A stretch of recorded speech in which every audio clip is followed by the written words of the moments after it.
Alam po ninyo kabayan ang paggawa ng sabon maging bath soap, detergent, pang-washing machine o kaya'y liquid soap ay napatunayang nagbibigay ng kita at negosyo sa maraming nakadaluna sa GSK ng ating alamin. Bukod sa mga kaalamang makukuha sa seminar na ito, magkakaroon pa ng pagkakataon ang mga dumadalo na makaugnay ang iba pang nahihikayat na sumama sa mga seminar tulad ng sa paggawa ng sabon. Soap Making Kabayan ng GSK.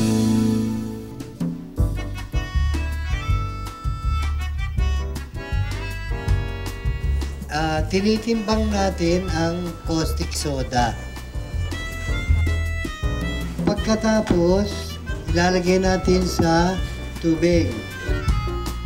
Hahaluin natin ito, makikita ninyo mainit na mainit. Para magamit natin ngayon, lalagyan natin ng yelo. Uunahin niyo muna, huwag niyong ilalagay sa lye solution. Sasabog yan. Maglalagay tayo ngayon ng ingredients.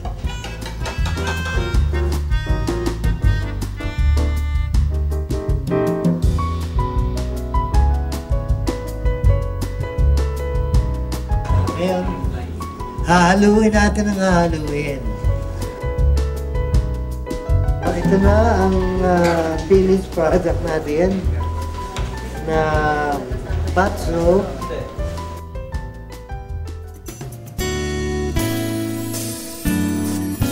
Kabayan, bukod sa soap making, marami pang seminar ang naiaalok ng ating alamin sa GSK. Naririyan ang meat processing, fish processing, hogs production, tilapia raising, candle making, bread making, at marami pang iba. Tawag na kabayan para makinabang. GSK, Kabayan sa Kabuhayan ng ating alamin.